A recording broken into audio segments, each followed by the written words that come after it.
Smart city విశాఖలో కలుషిత నీరు సమస్యగా మారుతోందా? నగరం నుంచి వచ్చే వ్యర్థాలు సముద్ర జలాల్లో కలిసిపోతున్నాయా? ఆదాయాన్ని సమకూర్చే యూజీడీ శుద్ధి మీద ఎందుకు దృష్టి పెట్టడం లేదు?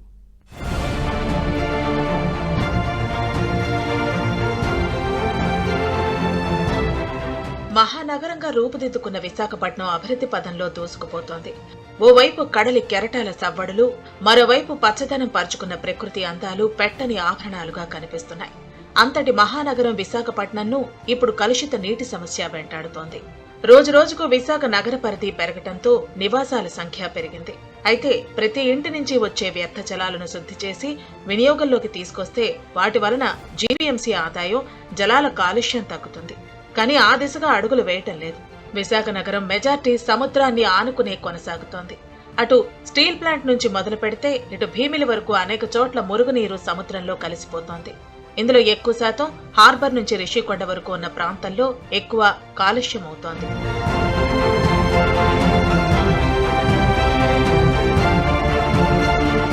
విశాఖ నగరంలో మురుగునీటి శుద్ధి విషయంలో జీవీఎంసీ నిర్లక్ష్యం వహిస్తోంది. రోజువారీ ఉత్పత్తి అయ్యే మురుగునీటిలో సగం మాత్రమే శుద్ధి చేస్తోంది.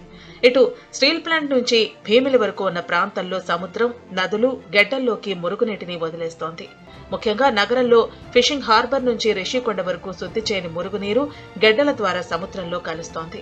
నగర పరిధిలో రోజుకు 215.05 MLD మురుగునీరు ఉత్పత్తి అవుతోంది.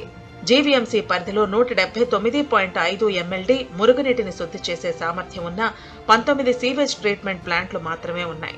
వాటిల్లో కూడా రోజుకు 106.43 MLD మాత్రమే శుద్ధి చేస్తున్నారు. మిగిలిన 98.5 MLD మురుగునీటిని శుద్ధి చేయకుండానే సముద్రం, గెడ్డలు, నదుల్లోకి విడిచిపెడుతున్నారు. ఈ విషయాన్ని పర్యావరణవేత్తలు హైకోర్టులో ప్రజా ప్రయోజన వ్యాజ్యం దాఖలు చేసినప్పుడు స్వయంగా కోర్టుకు పొల్యూషన్ కంట్రోల్ బోర్డు తెలిపింది. అన్నిటికంటే వాయు కాలుష్యం కంటే ప్రమాదకరమైనది నీటి కాలుష్యం. ఎందుకంటే ఆ నీరు, మురుగునీరు వెళ్ళి ఆ చేపల్లోకి చేపలు దాన్ని తాగడం వల్ల, అదే మనం తినడం వల్ల, ఆ చేపలు తినడం వల్ల అనారోగ్యం గురి అవుతున్నాం. 1 కిలోమీటర్ల తీర ప్రాంతం అండి, బ్రహ్మాండమైన శాండీ బీచ్ ఇది. ఈ బీచ్ ఇంకేదైనా దేశంలో ఏదైనా రాష్ట్రంలో ఉంటే రోజుకు ₹1 కోటి వస్తుంది ఇన్కమ్, ఒక రోజుకి.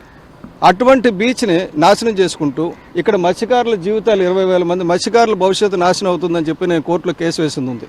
అది అంటే ఎవరు ఇప్పుడు ఇదివరకు చంద్రబాబు నాయుడు గారి హయాంలో పట్టించుకోలేదు జీవీఎంసీ అధికారులు, కాలుష్య నియంత్రణ మండలి వారు. తర్వాత జగన్మోహన్ రెడ్డి ఎలాగా పట్టించుకోడు. ఇప్పుడు మన ప్రభుత్వం వచ్చి ఒక 10 నెలలు అయింది. ఏమైనా ఇంప్రూవ్మెంట్ అవుతుందా, వర్క్ అయినా మొదలైందా అంటే మొదలవలా. ఎందుకంటే డిస్కషన్ కూడా అవ్వాల.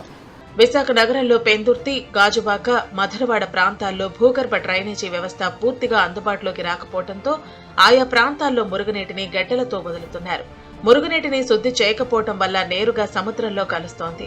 ఇటు భూగర్భ జలాలు సముద్ర జీవరాశులపైన తీవ్ర ప్రభావం చూపుతోంది. ప్రస్తుతం సీవేజ్ ట్రీట్మెంట్ ప్లాంట్ ద్వారా శుద్ధి చేసిన నీటిని పరిశ్రమలకు సరఫరా చేస్తున్నారు. వాటి ద్వారా జీవీఎంసీకి కోట్ల రూపాయల ఆదాయం వస్తోంది.